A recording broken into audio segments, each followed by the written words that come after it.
Good morning, beautiful souls, and welcome to a special episode of Morning Coffee with Kari. It is the afternoon, so it's kind of like we're going to do afternoon tea with Kari. So grab your favorite cup of coffee, your favorite beverage, anything that you want to drink, because today's conversation is going to be a little different.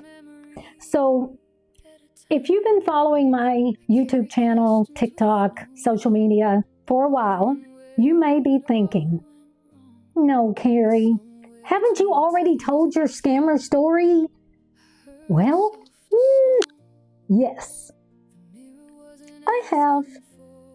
So why am I talking about it again? Well, because over the past few weeks, I've had an influx. I mean, a lot of people trying to scam me. Different scams. I've had old scammers suddenly resurface when I hadn't talked to them for a month. I had scammers, new ones appear that want to talk to me.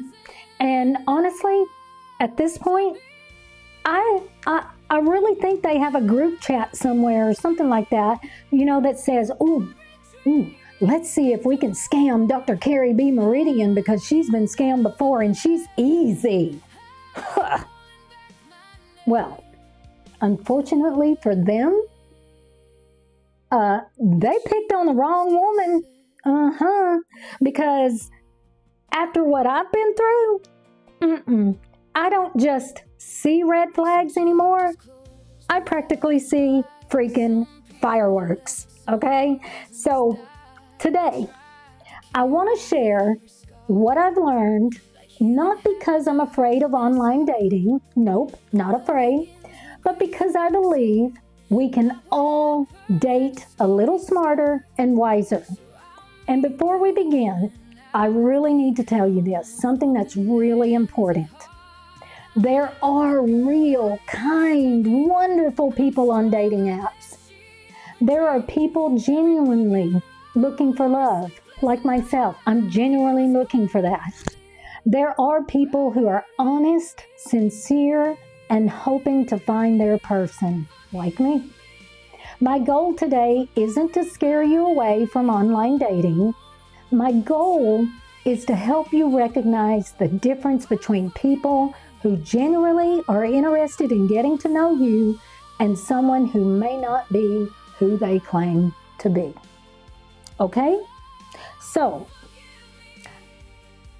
it was difficult to talk about because I felt many things. I am a doctor. I got scammed. And many of you know that after my divorce, I met someone online. What I thought was the beginning of a relationship turned into an 8-month lesson about trust, intuition, and emotional manipulation. It didn't begin with money. No. It began with conversation, attention, compliments, consistency. How are you today? My love. That's why these scams work. They're not just stealing money, they're stealing hope. And that's what makes it and what they're doing so painful. I had another recent one, but I don't really want to talk about it. So anyway, today I want to share some practical tips that have helped me recognize the red flags that someone may not be who they claim to be online. These aren't meant to make you fearful or suspicious of everyone you meet. They're simply tools that can help you slow down, ask good questions, and protect your heart and your wallet. Okay, so here we go. Tip number 1, slow down. Okay, so one thing I've learned is that genuine relationships don't need to be rushed. If someone you've just met is already calling you their soulmate, my love, beautiful or gorgeous, or telling you they love you within days of meeting them, no. Real relationships, they grow over time. Scammers often try to create emotional closeness before they've earned your trust. Make them earn your trust. Okay? Please. All right. Tip number 2. Be careful about leaving the dating app too quickly. So one pattern I've noticed over and over is someone wanting to move the conversation almost immediately. They want to move it to apps like Telegram, WhatsApp, Signal, Zangi. Now, I need you to understand something. I actually like WhatsApp. I do. I use it all the time because I lived overseas for many years and still use it with the friends that I know from around the world. That was the app we used, WhatsApp. I love it. So this isn't about one app being bad. It's about timing. If someone you've just met, they insist on moving the conversation somewhere else before you've ever even gotten to know each other, ask yourself, why are they doing that? Why do they want to move the app? The main reason probably is because TikTok and other dating apps, they keep track. So these scammers do not want to keep track. All right, tip number 3, protect your personal information. Now this one really surprised me because someone asked, so where are you from? Seems innocent, right? Instead of immediately giving your exact city, consider sharing your state or like a general area first, like Western United States. And here's why. Because some scammers, they gather little pieces of information as you talk. If you say, I live in Fayetteville, well, okay, a little while later, they suddenly say, really? I'm just 30 minutes away. And maybe they are, but maybe they simply searched nearby cities after you told them where you're from and waiting 30 minutes before they answer you. And, you've told them where you've lived.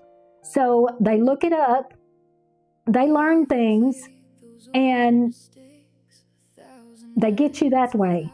And I've learned that it's perfectly okay to let someone earn more detailed information about your life over time. Don't give them everything. Just give them a little bit and not too specific. All right, tip number 4. Become a kind detective. What does she mean by that? Well, this one has become one of my favorites because I love technology, and the use of technology to help you is great. Not to accuse people, okay? Not to prove they're lying, but to gather information. And personally, I've used tools like Google Lens, FaceCheck.id, TikTok Finder. I have found many on TikTok Finder. If you want to know about that, please DM me. I will give you the information. Anyway, and none of them prove someone is a scammer, okay? Not one. But together, they can help you notice patterns, okay? Maybe you discover the same photo being used under different names. I found a scammer. He was using a photo of somebody completely different on LinkedIn, okay? And maybe you find videos that actually belong to someone else. There is one I'm trying to find, maybe. Or maybe you don't find anything at all, and that's okay too. That's happened to me before too. The point isn't to become suspicious of everyone. The point is to become informed, especially when you're talking to people. So that's why I like to think of myself as I'm a very kind detective, okay? I'm not looking for reasons to prove someone is lying. I'm not doing that. What I'm actually doing is I'm looking for reasons to believe they're telling me the truth. And if those two things don't line up, I slow down, okay? I keep myself informed, ask questions. All right, Tip number 5, speaking of asking questions, you ask questions, then listen. Okay? Ask questions that invite stories. Like, what's your favorite restaurant? What's your favorite coffee shop that you like to go to? What do you enjoy doing on the weekends where you live? What's your favorite thing about where you live? Because asking questions like that, people who genuinely know a place, they usually love to tell stories about it, like going fishing and going here or there. People who don't often stay very, very general. They're not specific. And while you're asking questions, pay attention to something else. Are they curious about you? Because healthy conversations go both ways, you know. I've had some that will ask about me and then I'll tell them, and then they just, they go on to something else. They don't even ask, hey, I'm so interested in you know. They just get to the lovey-dovey part. Okay, number 6, ask for a video call. Eventually, someone who generally wants a relationship usually wants to see you, right? If there is always some sort of excuse like, my camera doesn't work today, I'm traveling, my internet is so bad you wouldn't be able to see me anyway, or I'll call you tomorrow, let's do it tomorrow. So one excuse? Okay, life happens. But 10 excuses? Oh, no. That's a pattern. Okay, start noticing those. Okay, number 7. Never, ever, ever send money. Not in a card, not in anything. This one is very simple. If you've never met someone in person, don't send them money. I don't care how heartbreaking the story is. I don't care how convincing it sounds. Someone you've never met should never, ever be depending on you financially. Okay? That was a big one for me, but I never sent my money. Ever. Not even the recent one. All right. So, out of everything I've learned, this is the lesson that really, really changed me. Okay? The answer isn't never trust anyone. The answer is trust yourself. Every scammer I encountered gave me a tiny whisper that something wasn't right. What did I do? I ignored it. Not anymore. If something feels off, I'm going to pause, and you should too. Ask another question, because real people don't become angry because you ask reasonable questions. Healthy people don't disappear because you want grounded in consistency and reality. The right person won't mind earning your trust. Okay? So, if you've ever been scammed, or almost scammed, like I have, please don't let shame convince you that you're foolish. I'm a doctor and I was scammed. These people aren't professionals, or they are professionals at manipulation.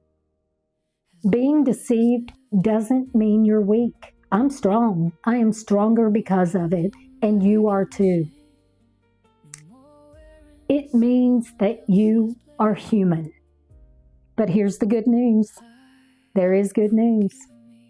I'm coming in close for this. I still believe in love. I still believe there are wonderful people online. I still believe my person is out there. My soulmate is out there. But today, I'm wiser. I'm slower. I'm more intentional. And most importantly, I've learned to trust my intuition again. So thank you, scammers, for that. Because that's one more way we return to ourselves. Thank you so, so much for joining me for this special episode of Morning Coffee with Kari, now afternoon tea with Kari. If this conversation helped you at all, I'd love for you to subscribe to my YouTube channel, follow me on TikTok, join our community. And before you go, I'd love to hear from you in the comments. I read everyone. Please, what is one piece of advice you would give someone who is just starting online dating? Let's learn from one another and help create a safer, kinder online dating community. So until next time, take care of yourself, keep asking good questions, and keep returning to yourself. Oh, and if someone you've known 3 days asks you to download your 4th messaging app, maybe finish your coffee or tea before you answer that question. Thank you. Have a wonderful